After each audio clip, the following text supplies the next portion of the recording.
Ndabasuje mbahaye ikaze mwebwe mwese mukunda kandi mukurikira neza Media TV, twizere ko mumeze neza cyane mu byo muri gukora byose.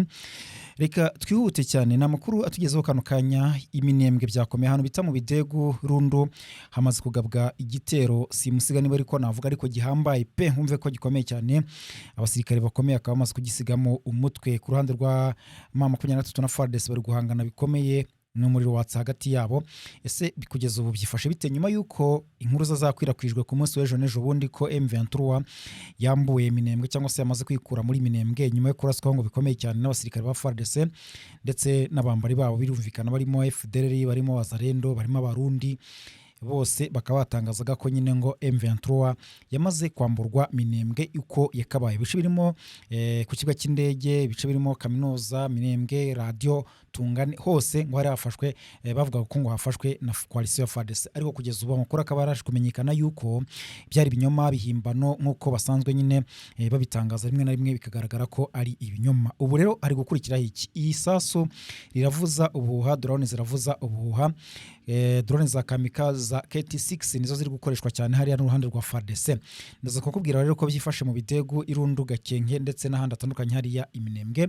Tuzi kujya Masisi hafi werekeza Karehe, Rutare. M23 tayari yamaze gucakira igice cyangwa se yamaze gufata agace. Ni mu mirwano imezite, uraza kubyumva neza cyane. Hari imaze gutangazwa na Colonel Rugabo wa Twirwaneho, twavuga ko ari umuvugizi wa gisirikare wa Twirwaneho, avuga ko agaruka ku operation bari gukorera igisirikare cya FARDC ndetse no kwifatwa rya Minembwe arigarukaho naryo. Turaza kubyumva nimuze kujya kure cyane, hanyuma tuze kujya ku magambo akomeye cyane nayo uraza kuyumva ya Colonel Nanga, akaba ari umuhuza bikorwa w'ihuriro Alliance Fleuve Congo cyangwa se AFC M23. Nawe amaze kugira ibyo atangaza ko M23 bagiye kwagura ibice bafashe bagakomeza bafata n'ibindi bitandukanye. Yavuze aho bagiye kugarukira, yavuze ko bagiye kugarukira, yavuze yamaze kuhatangaza kuko muzi ko basanzwe bagarukira mu bice bitandukanye, bagira Walikare burya, bakagira Rubero, bakagira ahubwo ndavuga muri Kivu y'amajyaruguru, Side Kivu naho bagira iyo za Minembwe n'ahandi atandukanye. Ariko yavuze ibindi bice bagiye kujyamo tayari kandi ko nta gihe kiri burambirane batamaze kubyinjiramo. Hanyuma ingabo z'u Burundi zimerewe nabi cyane ku rugamba mu bice bitandukanye, ndetse abanyapolitike mu Burundi bamaze kubyinjiramo bigenanye n'impfu abarundi bari guhura nazo, kugeza ubwo ariko barurwa abasirikare bamufite amapeti akomeye cyangwa se ofisiye bagera muri 5 bishwe mu byumweru 3 gusa basize umutwe hariya mu burasirazuba bwa Repubulika ya Demokarasi ya Kongo. Hari byinshi biri gutangazwa, dore nk'ubu ngubu intumwa z'u Rwanda niziyobowe n'umugaba mukuru w'ingabo zirwanira ku butaka Major General Vincent Nyakarundi ziri mu ruzinduko rw'akazi rw'iminsi mu Bufaransa. Ndaza kukubwira rero ikiri kubajyana, we nuze kujya kure. Nitwa Isaac Neza, mbahaye ikaze. Ubwo ikintu mba ngusaba ni kimwe, ni ukuvuga ngo gukora subscribe n'ukanda like ukanda share kugira ngo amakuru yacu nyamuneka rwose ajya kugeraho neza cyane mu buryo bworoshye bwihuse, cyangwa se nyine 5 kuri 5. Reka tuyahere hano ku rugamba, mbere yuko twinjira ikarehaho M23 afashe agace kandi gakomeye cyane k'ingenzi kari strategique ariko none kariho kubukungu. Reka tubanze Minembwe ahantu bita Bidegu, ahantu bita Irundu, Gakenke, Hatokombe habaye ikirere cyabaye mutuku. Hari kuraswa n'amadrone akomeye cyane ya FARDC, zirimo kamikaze, zirimo KT6, KT1, zose nizo ziri gukoreshwa mu kurasa ku baturage b'Iminembwe muri ibyo bice ndi kukubwira, za Bidegu, za Gakenke, Karinge, amasasa ari kuhagera, Karongi, aho hose ari kugenda haraswa. Rero imirwano yuburiye ahangaha nyuma yuko ejo yaberaga rwagati neza Mikenke.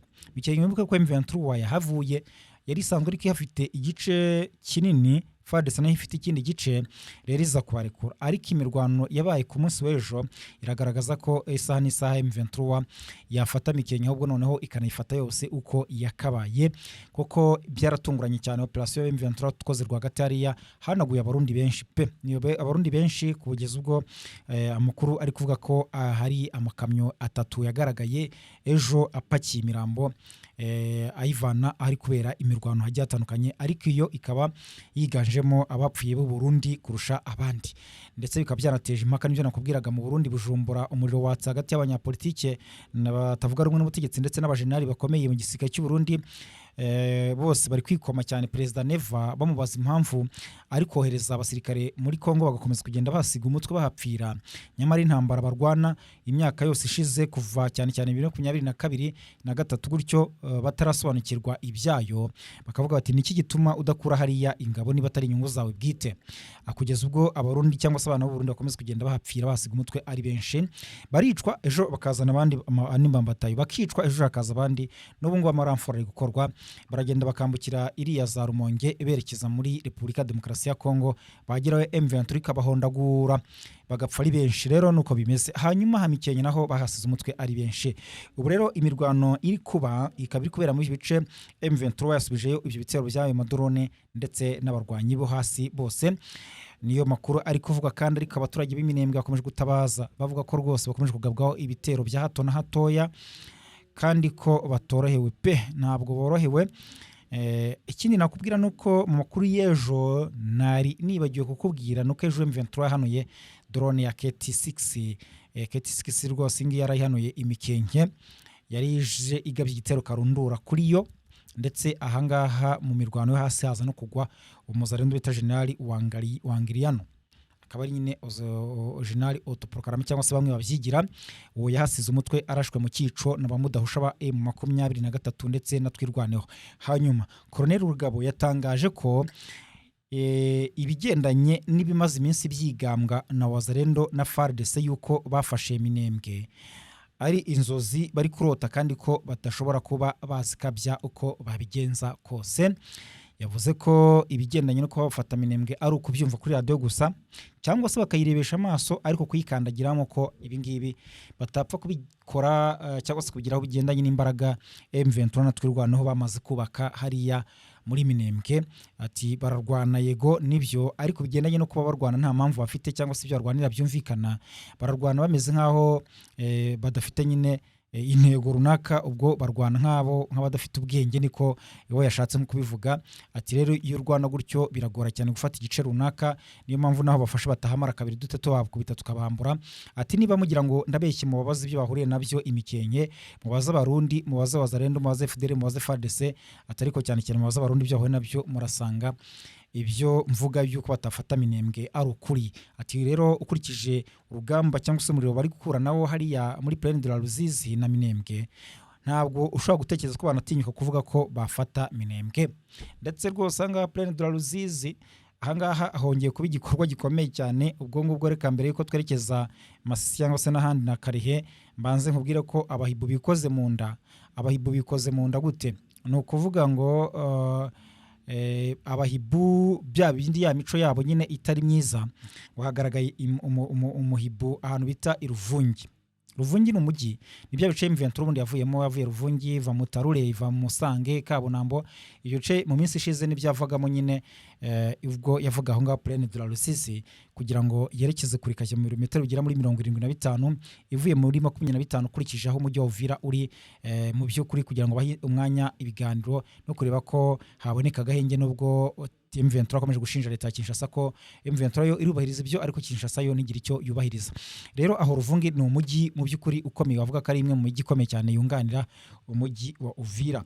Muri tuduce twa Kabunambo, za Sange, za Mutarure, bavuga ko Ruvungi ari umujyi ukomeye, ariko na Sange ntabwo yoroshye, nuko ngo korero bimeze. Hanyuma ahagaragaye umugabo warimo rwose witeretera inkumi cyangwa se umukobwa nyine agamije kumusambanya. Hanyuma hagaragara abasirikare baza kumenya amakuru, umusirikare wa FARDC aza kumenya amakuru yuko uwo muhibu ari kumutereta, kandi nawe asanzwe ajya kwihayo akabyizi. Aho rero havutse intambara, uyu mu FARDC yaje n'abandi basirikare benshi bagaba icyo twakwita nk'igitero kuri uyu muhibu, batangira kumuhondagura bamukubita mubaza impamvu ngatereta uyu mukobwa cyangwa se uyu mugore. Hanyuma batangira no kumurasaho, birangira bamwishe bamwivuganye. Abahiburo bakoza agatendo, baje niyo nka barasha FARDC barindwi bahasize umutwe aho Ruvungi. N'ubu ngubu rero hari inkuru y'incamugongo, ntabwo biri kubera ubundi biba muri FARDC nakumiro gusa, nta kindi wavuga, kuko no minsi itandukanye muri Uvira amashize iminsi humvikana imfuna za hato, abahicwa Wazalendo, abahicwa FARDC, bagenda barasana buri munsi batagize ntibabura ibyo bapfa nyine, amafaranga, ibyo kurya byinshi. Rero urumva ko ari isanganye cyangwa se ari ibara mu by'ukuri. Rero reka tujye Karehe. ahantu bita berekeza Karehe uvuye Masisi, ahantu bita Rutare M23 tayari yahafashe, yahambuye Wazalendo nibo bari biganjemo, ariko hari coalition irimo FARDC na FDLR, havugwamo n'abarundi bake. M23 yabakubise pe irabandagaza, bivuga ko haguye abantu batari munsi y'10 kuri iyo coalition ya FARDC ibambura Rutare. Na ahantu hegereye n'undi hashize iminsi habera imirwano ikomeye cyane za Cambombo,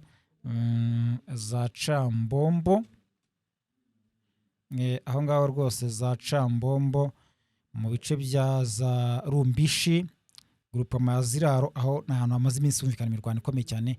M23 bayigabaho ibitero nagerageza kwisubiza inyuma, ahubwo ikanahafata ibice. Yongeye gufata rero ahangaha rwose habaye itombe aho bita Rutare. Hanyuma tujye mu yandi makuru yaravuga ko Colonel Nanga yavuze ko AFC M23 iteganya kugeza ubuyobozi bwayo ibeni. Uyu ni umuhuza bikorwa AFC M23 Colonel Nanga, ari nawe rwose washinze AFC akihuza na M23 kugeza ubwo harimo natwirwaneho. Uyu mugabo yatangaje ko ubuyobozi bwashyizweho n'uyu mutwe mu bice bigenzura mu Burasirazuba bwa Repubulika Demokarasi ya Kongo.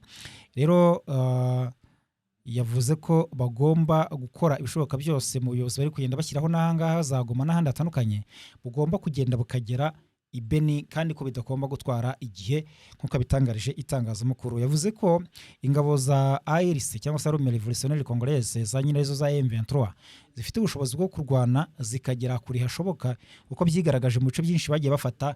Igisirikare cya leta ntikigire icyo kibasha gukora, kandi kukurikije ubutegetsi bwa Kinshasa byo buri kwitwara mu kubangamira abaturage ndetse no kutabageza ku iterambere, ntago bakomeza kwihangana batakomeje kugeza ubuyobozi hirya no hino. Yatangaje ko rero mu gihe cya vuba turi buze kubona amazina ya AFC M23 mu miyoborere yo muri Beni n'ahandi hatandukanye. Hanyuma reka twigire kuri iyi nkuru, tujye kuri iyi nkuru rwose ivuga yuko umunyapolitiki utavuga rumwe n'ubutegetsi bwa Repubulika Demokarasi ya Kongo yitwa Seti Kikuni yavuze ko Perezida Tshisekedi ari we nyirabayazana w'ibibazo by'umutekano igihugu kirimo. We anavuga ko umutwe wa AFC M23 utagomba gufatwa nk'umutwe w'iterabwoba. Uyu nguyu ntabwo ari umutwe w'iterabwoba, ntimukitiranye ibintu. Ibi rero Kikuni yabivugiye mu kiganiro cya Space, ni ikiganiro cyabereye ku rubuga rwa X rwa Twitter.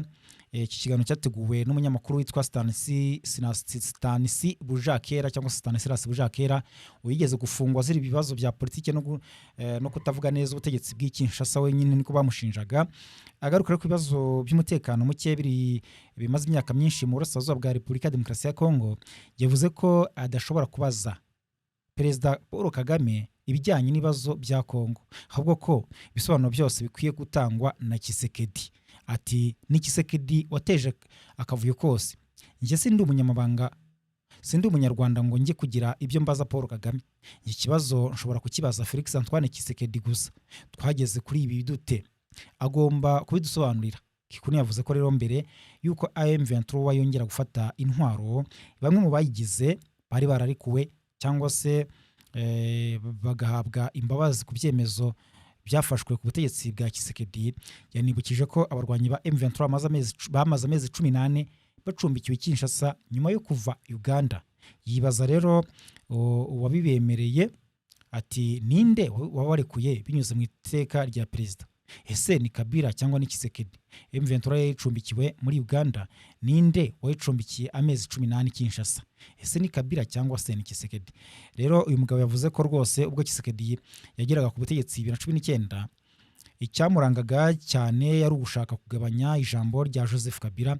Avuga ko rero urwo rugendo yashatse ubufatanye nabo yabonaga nk'abarwanyaga Kabila kugira ngo bimuhe inzira. Ati rero Tshisekedi niwe wateje ibibazo byose, mu by'ukuri ntakabyegeke ku gihugu cy'u Rwanda. We niko abivuga, ati ntabwo turi abanyarwanda ngo tujye kubaza ibibazo u Rwanda, dukwiye kubibaza abanyekongo bagenzi bacu. N'uyoboye abanyekongo ari umunyekongo ari we Tshisekedi. Hanyuma reka aya makuru nyasoreze kuri ivuga ko intumwa z'ingabo z'u Rwanda zibona n'umugaba mukuru w'ingabo zirwanira ku butaka Major General Vincent Nyakarundi. Izi ngabo ziri mu ruzinduko rw'akazi rw'iminsi 5 i Paris mu Faransa, aho ziri kwitabira imurikabikorwa mpuzamahanga mu bya gisirikare n'umutekano bya Eurosatori 2026 Eurosatori 2026 ryatangiye kuri uyu wa mbere ushize ku itariki 15 Kamena 2026 i Paris mu Faransa. Niryo murikabikorwa rinini ku rwego rw'isi ryibanda ku rwego rw'ingabo zirwanira ku butaka zirwanira mu kirere. Rikora rero nk'urubuga rw'ingenzi ruhuza abayobozi b'ingabo, abahagarariye ingabo zikora ibikoresho bya gisirikare n'abafatanyabikorwa baturuka hirya no hino ku isi, bagasangira ubunararibonye, bakagirana ibiganiro ndetse bakarebera hamwe uburyo bwo kurushaho guteza imbere ubufatanye hagati y'ingabo z'ibihugu bitandukanye hirya no hino mu by'ukuri. Hanyuma rero mu gihugu cy'u Burundi abatavuga rumwe n'ubutegetsi tugarutse inyuma barimo imiryango nka Fokode, uyu nguyu urwana witwa Pacifique Ninahazwe. Uyu mugabo aranazwi cyane, akunze kwikoma cyane ubutegetsi bwa CNDD-FDD cyangwa se rya shyaka riri ku butegetsi kuri ubu ngubu riyobowe na Perezida Evariste Ndayishimiye bakunda kwita Neva. Uyu mugabo Neva, perezida w'u Burundi, bamuhagurukiye cyane bavuga ko ari guteza akaga kandi ko ibizamukurura ibibazo mu gihe ari kwitegura amatora umwaka utaha. Barashingira ku kuba ingabo zarohejwe mu gihugu cya Repubulika ya Demokarasi ya Kongo zikajya kurwanya M23 mu ntambara batazi igisobanuro cyayo cyangwa se itumvikana.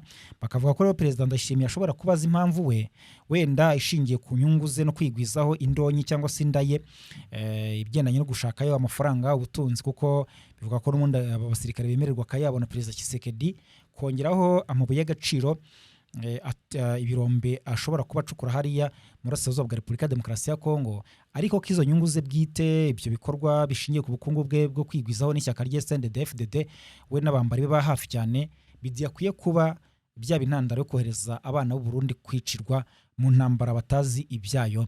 Rero bakavuga bati intambara irwanwa na AFC M23 ifite impamvu ku ruhande rwa M23, kubera ko M23 irwanira uburenganzira bw'abanyekongo bakomeza kugenda bicwa mu myaka irenga 30, bicwa umunsi ku munsi, cyane cyane nyine bazira ko bavuga ikinyarwanda, ariko by'umwihariko n'abatutsi ndetse n'abo mu bwoko bw'abanyamurenge bakomeza kugenda bicwa.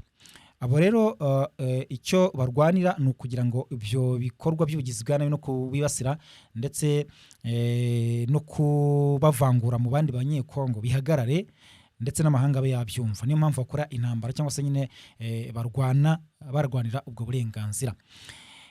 Rero bakavuga bati ni iki gituma rero ubutegetsi bw'u Burundi bwafata iya mbere mu kujya kurwanya abo bantu barwanira ubwo burenganzira nk'aho batazi ibyaha byibasira inyoko muntu, nabo bakajya gufatanya na FARDC cyangwa se ubutegetsi bw'Kinshasa kurwanya abanyekongo bicwa, abo barimo abanyamurenge ndetse n'abo mu bwoko bw'abatutsi. Noneho bakajya no gufatanya n'abantu harimo abagize uruhare muri jenoside yakorewe abatutsi mu Rwanda, icyaha ndengakamere ku isi yose cyo gukora jenoside. Mu by'ukuri bakoze jenoside yakorewe abatutsi mu Rwanda mu 1994, abagize FDLR, abo nabo bakaba bari gufatanya n'ingabo z'igihugu cy'u Burundi. Rero iyo miryango irimo na Fokode baravuga bati ntabwo Perezida Neva akwiye cyangwa se Ndayishimiye akwiye komeza kwihanganirwa ngo tumurebere, hakwiye kugira igikorwa, byaba na ngombwa ubutegetsi bwa CNDD-FDD bukagezwa mu nkiko mpuzamahanga bakabazwa ibigendanye n'ubwicanyi buri gukorerwa abanyekongo b'abatutsi ndetse n'abasirikare boherezwa muri Kongo gupfira ubusa, nabyo akaba yabiryozwa hamwe n'abo mu ishyaka rye ba hafi. Ibi biriyongera ku mvururu zimaze iminsi zivugwa mu gisirikare cy'u Burundi, aho hari umwuka uvuga ko hari amakuru avuga ko hari umwuka mubi hagati ya Perezida Ndayishimiye Neva ndetse n'abasirikare bakuru bayobowe na General Prime Niyongabo. Uyu nguyu ni umugaba mukuru w'ingabo z'igihugu cy'u Burundi, ni nawe rwose uri ku mutwe w'ibikorwa byose bya gisirikare niko navuga. Uyu rero akaba bivuga ko amaze igihe abwira Ndayishimiye ko intambara yo mu burasirazuba bwa Kongo bayihagarika, cyane ko badafite n'ubushobozi bwo kuba bayirwana, kuko aho bari kurwanira hose muri axe zose bari kugenda bahakubitirwa cyangwa se bicwa umunsi ku munsi. Hanyuma Ndayishimiye ati ibyo bivuga bivuye aho ntabwo uzi icyo ukora. Ati wowe ahubwo ufite abagushuka, ushobora gusanga uri gushaka kumika ku butegetsi ufatanyije n'abandi batandukanye. Ibyo rero bikaba byarateje imvuru ndende ndetse hawo umwuka mubi ukaba utuma Ndayishimiye hari ibyemezo afata bya gisirikare atagishije inama umugaba mukuru kandi wumva ko bitasanzwe, cyangwa se Prime Niyongabo, General Prime Niyongabo nawe akaba yafata ibyemezo bihubutse imyitozo ibiki byose bidasabwemo inama kuri Perezida Neva, urumva nta kumvikana guhari. Ibikiyongeraho ku bitero bamaze iminsi bagenda bagabwaho mu ishyamba rya Kibira, hari gupfira abarundi benshi. I Bujumbura muzi igitero cya drone cyagabwe, bari babanje gutangaza ko ari umuriro ariko biza gusanga atari wo. Mu bubiko bw'intwaro burashya burakongoka, byose bikaba bivuga ko bishingiye ku miyoborere itameze neza mu gihugu cy'u Burundi hamwe n'igisirikare. Nguko rero ko ibintu byifashe, reka mbashimire cyane mwebwe mukunda Neza Media TV, mukomeze kugira ibihe byiza, Imana ikomeze kubarinda.